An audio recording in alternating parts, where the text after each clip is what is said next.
Hello everyone, কেমন আছো তোমরা সবাই? আশা করছি ভালো আছো আর আমিও বেশ ভালো আছি। এইদিকে দেখতেই পাচ্ছ হাজব্যান্ডের জন্য খাবার চাপিয়ে দিয়েছি।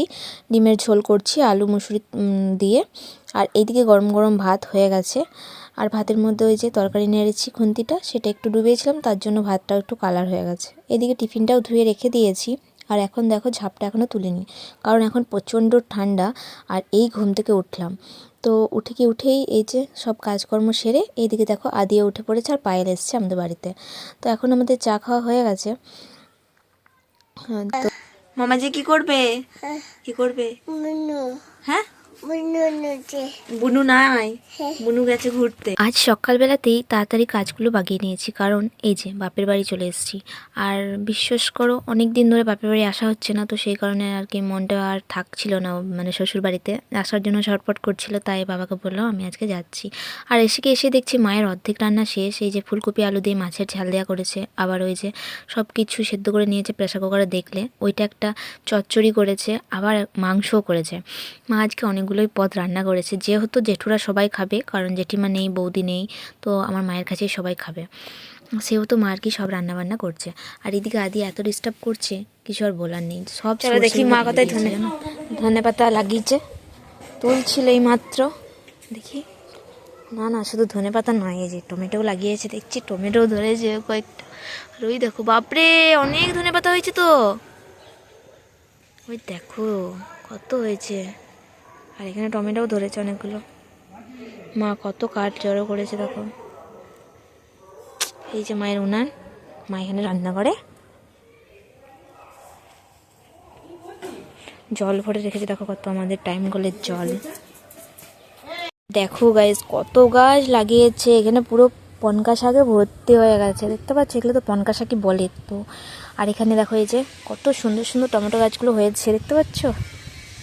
আর ওইদিকে ওই যে পালং শাকের গাছ লাগিয়েছে, নানা রকম গাছ লাগিয়েছে। এখানে আমার ধনে পাতা, নানা রকম গাছ লাগিয়েছে। এখানে ভীষণ একটা হাওয়া দিচ্ছে, চলো পালাই, ভীষণ ঠান্ডা করছে। দিয়েছে পাপড়, কে দিয়েছে? একবার বলো পাপড়গুলো কে দিয়েছে? এগুলো কে দিয়েছে? কে দিয়েছে? কে দিল? দিদা। আর কে এনেছে এগুলো? কিনে কে এনেছে? জোর করে বলো। আর এখন দুপুর বাজে তোমার 2টো। আর বাবার আজকে তাড়াতাড়ি খাওয়া হয়ে গেছে, যেহেতু বাবা একটা কাজে গেছে। আর এইদিকে বড় জেঠু খেতে বসেছে, আর ওইদিকে সেজে জেঠু। বাবা এখনও যায়নি, সরি, এরপরে যাবে, বাবা রেডি হয়ে গেছে। আর এদিকে আমিও দেখো ভাত নিয়ে বসে পড়েছি, ওইদিকে মাও খেতে বসে পড়েছে। তো খাওয়া দাওয়া হয়ে গেছিলো, তারপরে একটুখানি ঘুমিয়ে এই যে বিকালবেলায় বাড়ি যাব। আর মা সেই জন্য পিঁপে দিল 2টো আদির জন্য। আর এখানে এসে দেখছি মা আবার পিঠে করেছে, আর পিঠে খেয়ে চলে এলাম সেই ছোট্টবেলাকার স্মৃতির কিছু খেলা মানে খেলতে। তো যাই হোক, বিশ্বাস করো এই খেলাটা খেলতে এতটাই ভালো লাগে। তবে কি করব, এখন তো বউ মানুষ, 10 জনে 10টা কথা। তবে কি ভাবলে সেই কথাগুলো আমি ধরবো? একদমই না, কারণ আমার হাজব্যান্ড আমার পাশে আছে, সেই জন্যই আমি এইসব কথা কারোর ধরি না, আর ধরার চেষ্টাও করি না, তাতে যেই মানুষই হোক। শুধু আমার হাজব্যান্ড যেটা বলে আমি সেটুকুনি শুনি।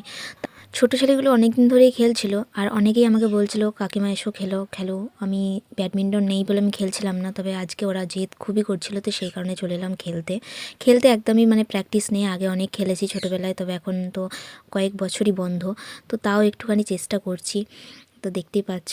আর ক্যামেরাম্যান একদম ক্যামেরাটা করতে পারেনি, যাই হোক তোমাদের একটু দেখতে অসুবিধা হতেই পারে, তো তার জন্য সরি চেয়ে নিচ্ছি। আমরা এখানে ব্যাডমিন্টন খেলছি, আমি আর পায়েল। আর তারপরে এই যে কিরণ দাঁড়িয়ে রয়েছে সামনে, ওর মাও এসেছিলো, সবাই মিলেই খেলছিলাম। যাই হোক, খেলতে ভীষণ ভালো লাগছিল।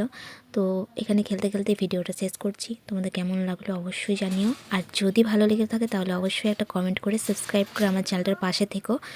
তো চলো, সত্যি কথা বলতে এই যে বিয়ে করে সংসার, স্বামী, সন্তান নিয়ে থাকতে থাকতে এই সকল খেলা কি কোনো কিছুই আর ভালো লাগে না, তবে মাঝের মধ্যে খেললে না মনটা ভীষণ ভালোও লাগে।